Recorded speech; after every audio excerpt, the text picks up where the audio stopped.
This is Nightly Business Report with Bill Griffith and Sue Herrera. Deal approved. A judge decides that AT&T can go ahead with its $85 billion acquisition of Time Warner, potentially setting the stage for even more mergers. Holding steady. Investors take the historic summit in stride. Now they turn their attention to the Federal Reserve and the possibility of an interest rate hike tomorrow. Safety issues. Why a new round of crash tests are raising questions about two popular SUVs. Those stories and much more tonight on Nightly Business Report for this Tuesday, June the 12th. And we do bid you good evening, everybody. Sue is off tonight. We begin with a big victory for AT&T. A judge late today approving the company's $85 billion acquisition of Time Warner without conditions. The judge said the government failed to provide sufficient proof that the deal would harm competition or consumers. This was one of the most widely watched antitrust trials in decades. Hampton Pearson is outside the courthouse in Washington where that decision was released. He joins us now. Hampton? Hello, Bill. Yeah, a stunning decision. As you were just talking about, a federal judge has cleared the way for the AT&T takeover of Time Warner some 20 months after the deal was originally announced, the $85 billion takeover, that is. U.S. District Judge Richard Leon told a packed Washington courtroom the Justice Department, in his view, simply failed to prove its case, that the combination would lead to higher prices for pay TV subscribers and more leverage for the merged firm with its competitors, saying at one point, "I conclude the government has failed to meet its burden of proof." Now, after that ruling, government antitrust chief Macon Delrahim left the courthouse, avoiding cameras and microphones, but the DOJ did issue the following statement, quote, "We are disappointed with the court's decision. We continue to believe that the pay TV market will be less competitive and less innovative as a result of the proposed merger between AT&T and Time Warner." In contrast, the AT&T legal team basically pleased with its stunning legal victory. We're up to 600 days since the merger was announced back in October of 2016, and that it's unfair to the defendants, to the hundreds of thousands of employees of their companies whose lives have been hanging in the balance, and to all the shareholders and all the other constituencies of these two great companies. It's time to complete this transaction and move on. Now, the judge put no conditions on that merger going forward. He also urged the government to think twice about any possible further delays, like maybe seeking a stay. At this point, the deal is now set to close before June 21st. Bill, back over to you. Hampton Pearson in Washington. Thanks very much, Hampton. So what does this decision mean for future mergers? Joining us tonight to talk about that, Eric Gordon is professor at the University of Michigan's Ross School of Business. Eric, good to see you again. Welcome back. Hello, Bill. It is widely believed that this kind of a decision could bring on other mergers, make it easier to get it past regulators. Do you buy that notion or not? You know, I think it'll make it somewhat easier, but I think it's easy to overstate the effect of this case. The judge didn't say something like, well, we should have more media mergers or we should have more vertical mergers. He said that in this case, the government failed to prove what it had to prove. Interestingly, the judge didn't even say, because he didn't need to say, well, this is a case which the government could have won or could not have won. All he said was the government failed to convince him. So, you know, you don't want to overstate it, but clearly, I think we will see more merger attempts, because if the case had gone the other way, it might have slammed the door on mergers. And of course, a vertical merger, for those who don't know, is one where a company buys one of its suppliers, and that's what happened here with AT&T and Time Warner. And tomorrow, we are hearing that Comcast is going to make its bid formal for various assets of Fox, a $60 billion deal. They said they would only do that if this deal went through. Does that become an easier deal to get through, do you think? That one's not a done deal by any means. Yeah, I think it makes it a lot easier, because if the judge had held against AT&T, I think Comcast would have walked away and said, it's not worth going through the same ringer AT&T went through. We'll just let Disney buy Fox. In his decision tonight, Judge Leon pointed out the tremendous changes that are going on in the media business. I know you agree with that, and maybe this deal, this Time Warner AT&T deal, is one of those that leads to that transformation, right? Yeah, I think the judge was pretty well informed about how the changes in technology have enabled changes in consumer taste, changes in how we like to consume our media. And I think if there's a floodgate that's going to be open, it's going to be a rearrangement of assets in the media industry, because the assets are probably not arranged in the best possible way. They're arranged the way they happen to be arranged over the last 20 years. But the media industry and some other industries probably should rearrange the assets to be more efficient and help consumers. Very quickly, there is the deal between CVS and Aetna Health, for example. That's outside the purview of media, but we're still waiting for regulators to approve of that one if they're going to. Does this make it easier for one like that, do you think? Yeah, I think so, because that's another one of the vertical mergers that you explained. And healthcare is another industry where the assets are probably arranged improperly. So I think that one, and also the Express Scripts Cigna merger, I think those companies are feeling a lot better tonight than they felt yesterday. Eric Gordon with University of Michigan's Ross School of Business. Always good to see you, Eric. Thanks for joining us tonight. My pleasure, Bill. To the economy now. Consumer prices posted their largest annual gain in more than 6 years last month. The report out this morning is just the latest sign of brewing price pressures in the economy. The Consumer Price Index, which measures what consumers pay for just about everything, rose 2.8% in May compared to a year ago. It was up 0.2% compared to the prior month. That report was released just as the Federal Reserve started its two-day meeting this week. Central bankers are widely expected to announce an interest rate increase tomorrow. And while investors watch Fed policymakers, the world was transfixed on that historic summit thousands of miles away. President Trump became the first sitting U.S. president to meet with a leader of North Korea, trying to convince Kim Jong-un to end his nuclear weapons program. Michelle Caruso-Cabrera is in Singapore, where that meeting took place.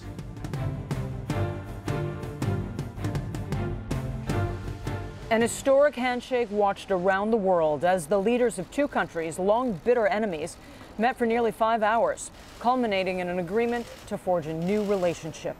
The letter that we're signing is very comprehensive, and I think both sides are going to be very impressed with the result. In the agreement signed here in Singapore, the North Koreans committed to the complete denuclearization of the Korean peninsula, and both sides agreed to work to recover the remains of soldiers from the Korean War, including the immediate repatriation of those already identified. In a wide-ranging news conference afterward, President Trump also announced that he is suspending the annual military exercises the U.S. conducts with South Korea, long despised by North Korea. The president described them as provocative and very expensive, and he was asked repeatedly about how the U.S. will verify that North Korea is truly dismantling its nuclear arsenal. We're going to have a lot of people there, and we're going to be working with them on a lot of other things. But this is complete denuclearization of North Korea, and it will be verified. Will those people be Americans or international? Combinations of both. Combinations of both. And we have talked about it, yes. Reactions from the diplomatic community were decidedly mixed. I am extremely unimpressed by it. Let's be clear what they did. They reaffirmed an agreement that the North Koreans had already signed up to in April. So, that's not progress, folks. That's not moving the ball forward. Others called it a significant first step.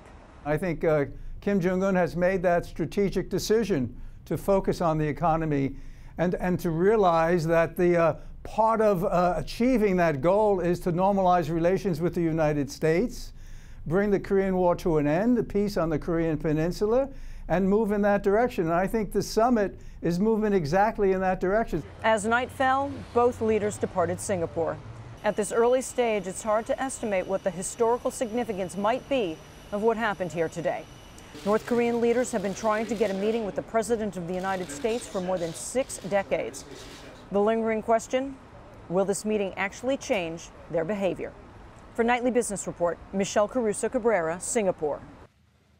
And if North Korea does change its behavior, it could alter the politics and economics of that region. And China is paying very close attention. Eunice Yoon has reaction tonight from Beijing.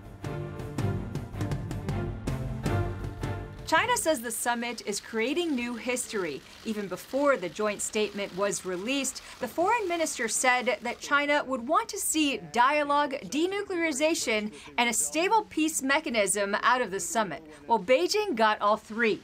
The statement reads like a letter of intent, suggesting that the time frame for denuclearization will be longer than the Trump administration's original demands of upfront concessions and more in line with China's preferred phased approach, which Beijing believes will promote stability and ensure Beijing maintains a dominant role with North Korea. Interesting comments also came out of the foreign ministry, which suggested that international sanctions could be lifted on Pyongyang. The ministry said, adjustment to the sanctions has to be made in accordance with the situation on how North Korea has implemented the agreement, including suspending or removing relevant sanction measures. That contradicts what President Trump said at his press conference, where Trump said the sanctions would stay in place. The sanctions right now remain, but at a certain point, I actually look forward to taking them off. At the briefing, President Trump acknowledged China's role in the summit and thanked President Xi Jinping for his support. However, that raises questions as to how China's economic leverage with North Korea will factor into other negotiations with the United States. On Friday, the U.S. will release its list of products, potentially $50 billion worth, that could be hit with tariffs. Now that the summit is over, people here are asking, will President Trump get tough on trade with China, or will he choose a softer stance because he needs China in order to carry out the agreement with North Korea? Secretary of State Mike Pompeo arrives in Beijing on Thursday to discuss these issues with officials here. For Nightly Business Reports, I'm Eunice Yoon in Beijing. And on Wall Street, stocks were subdued after the conclusion of that summit. The Dow fell just over a point today to 25,320. The Nasdaq added 43. The S&P was up 4. Bob Pisani has more now on why the markets reacted the way they did. The market shrugged off President Donald Trump's historic summit with North Korean leader Kim Jong-un in Singapore last night, just like it shrugged off the Twitter fireworks that came out of the G7 meeting. Why the indifference? Well, many people say the markets are becoming desensitized to the endless barrage of tweets. Others believe none of this is dramatically affecting market fundamentals, particularly in the United States. Now, the corporate earnings picture remains really strong, and earnings growth isn't peaking just yet. First quarter earnings surged 26%, and third quarter earnings, already estimated to jump 23%, will likely surpass the first quarter. It's the same story with the small cap stocks, the mid cap stocks, and the S&P 600 and 400. No signs of peaking in earnings yet. That's what's moving the markets. Investors now turn their attention to the Federal Reserve's two-day meeting on interest rates. The markets are anticipating a rate hike this month. But right now, the Fed doesn't appear to want to raise rates too quickly. Job gains are strong. Wage growth is still on the tame side, though core consumer prices did rise to a 6-year high in May. All this could spell more upside ahead for the stock market. For Nightly Business Report, I'm Bob Pisani at the New York Stock Exchange. And more market upside is what one billionaire hedge fund manager sees as well. Paul Tudor Jones said today he believes the second half of this year is going to be, in his word, phenomenal, even with higher interest rates. I think we'll see rates move significantly higher beginning sometime in the late third quarter, early fourth quarter. And I think it'll be interesting because I think the stock market also has the ability to go a lot higher at the end of the year. But he added that that move higher will not be sustainable, and he did say that higher interest rates could lead to an eventual recession. Tudor Jones famously called the stock market crash back in October of 1987. Time to take a look now at some of today's upgrades and downgrades. Newmont Mining was upgraded to overweight from equal weight at Morgan Stanley. The analyst cites the potential approval of new projects this year. Price target now $40. That stock was up slightly to $38.79. That same analyst at Morgan Stanley downgraded shares of Barrick Gold to underweight from equal weight. The firm says that the stock's underperformance looks set to continue through the rest of this year. Price target now $12, and that stock fell a fraction to $13.16. Twitter's price target was raised to $50 at Morgan Stanley. That's one of the highest on Wall Street now. The analyst cites the potential for higher advertising revenues.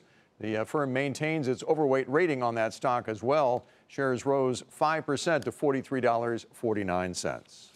Still ahead, the biggest problem facing small business owners right now.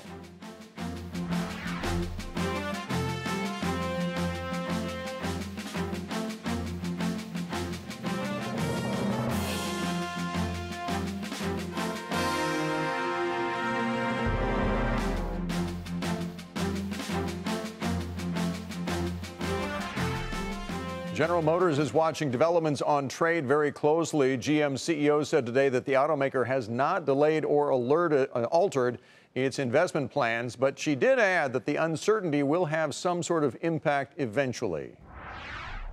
We are seeing cost increases, but again, I think there's still, depending on how decisions will made, will have an impact on that. So, we're working hard to understand those impacts, working to offset to the extent that we can, but I really think it's early days. As we have been reporting, GM makes more than 1 million vehicles in Canada and in Mexico annually, most of which are imported for sale here in the United States.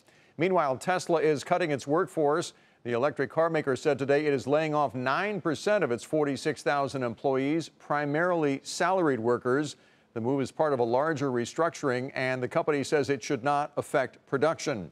That helped lift shares by 3% in today's trade. A new round of crash tests are raising questions about the protection that certain vehicles offer in common crashes. The SUVs in focus are two of the most popular ones right now, built by Jeep and Ford. Phil LeBeau has our story. The impact at 40 miles per hour is jarring, and in some cases, the results are troubling.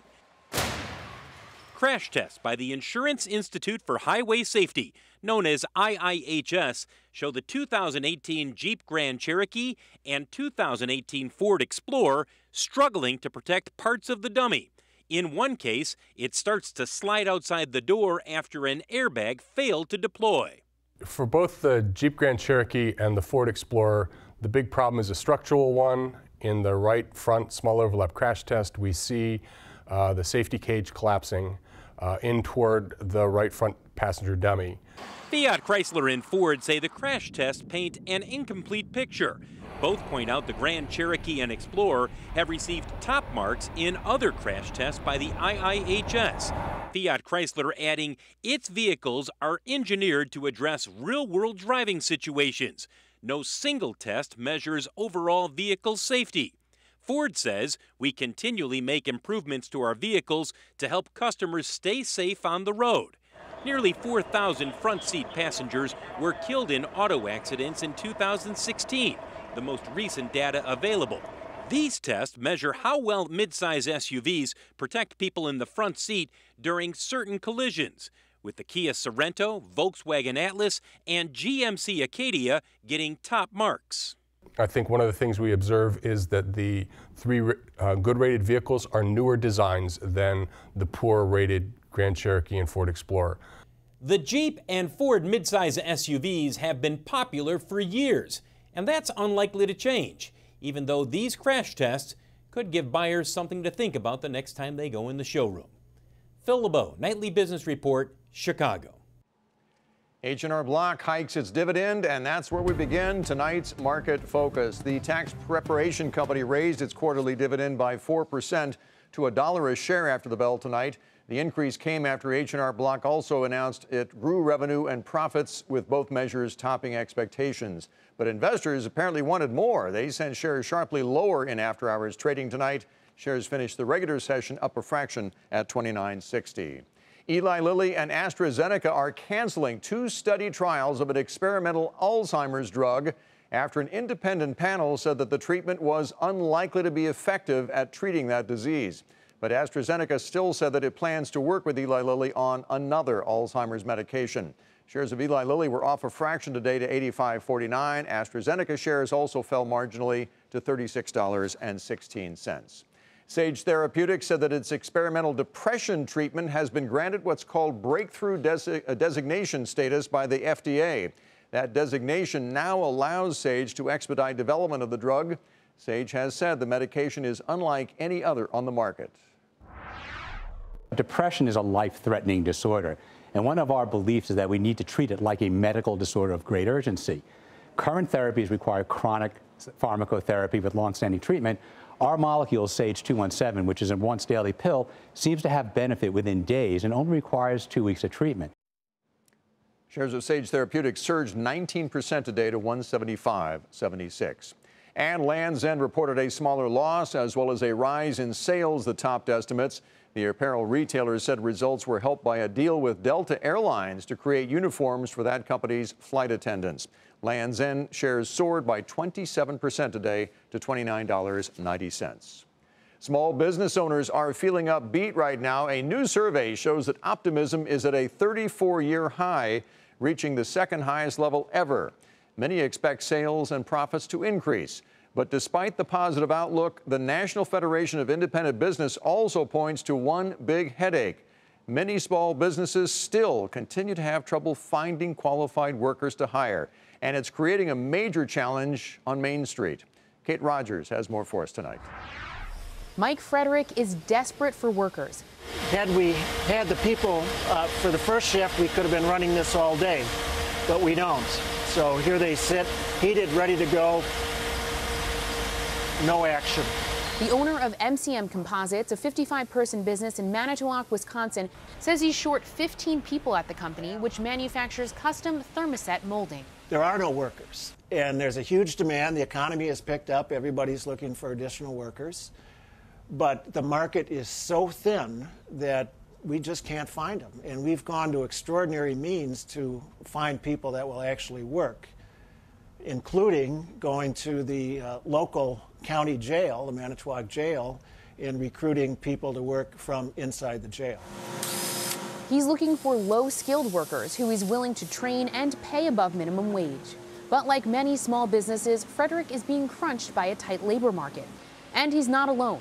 The National Federation of Independent Business has found labor quality is the #1 issue for small businesses for the past 5 months, outpacing taxes and government regulations. Finding the right person for the job is always a challenge, but obviously in a tighter market like this, it becomes far more difficult. Bob Traber is also feeling the shortage at his Boston-based consulting firm, Boston Engineering, which has 65 employees. He needs 12 more engineers and says the strong economy doesn't make competing with large businesses for hires any easier. If he can't find the right people, his bottom line will suffer. If we can't satisfy the demand of our clients because we can't staff the jobs, and there's only so much we can do with temporary type resources. You really have to have the core people here in order to deliver the quality that our clients demand. Another factor at play, the labor participation rate trending downward for the past few years. Traber says he plans to up recruiting efforts among colleges and universities to get younger workers in earlier in their careers. We have to constantly be looking for good people, and so you have to make that a long-term strategy and constantly do it, and frankly, it's easy to stop doing. While a strong economy may benefit Main Street's bottom line, it also has its challenges. For Nightly Business Report, I'm Kate Rogers. But just as some businesses can't find workers, there's a different message coming from one of the world's biggest banks. Citigroup has suggested it could cut up to half of its technology and operations staff in the next 5 years because of automation. According to the Financial Times, an executive at the bank said that operational positions were the most fertile for machine processing. Those positions make up about 2/5 of Citi's investment bank employees. Coming up, why charitable giving in America is hitting record levels right now.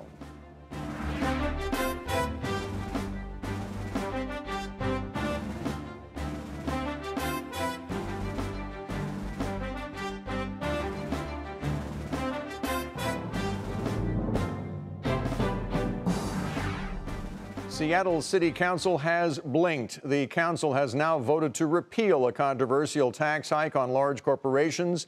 As we reported, that tax was passed less than a month ago. It would have raised about $48 million annually to combat the city's homeless and affordable housing crises. Two of Seattle's biggest companies, Amazon and Starbucks, were involved in the campaign to repeal that tax. Finally tonight, Americans are certainly feeling generous these days. A new report shows that charitable giving rose to a record level last year. Robert Frank tells us where all that money's going. Charitable giving jumped 5% last year to more than $400 billion. That's according to the Giving USA annual report. Giving by individuals accounted for the bulk of that, as rising stock markets, a charged political environment, and tax changes drove Americans to write bigger checks. Now, religion remains the top charitable cause in the U.S., receiving more than a third of all giving. Education ranks second, followed by human services. The only cause that saw a downturn was international affairs. Now, the biggest growth in gifts was to foundations, thanks in part to mega gifts from billionaires, like Facebook CEO Mark Zuckerberg and his wife giving nearly $2 billion to the Chan Zuckerberg Foundation, and Michael and Susan Dell giving $1 billion to their foundation. Now, it's unclear whether Americans will be quite as giving this year. The new tax law raises the standard deduction, so there will be millions of Americans, most of them middle class, who will no longer itemize or deduct their giving. Now, without that incentive, some estimate charitable giving could fall by as much as $14 billion this year. But so far, charitable groups say they have seen little pullback. For Nightly Business Report, I'm Robert Frank.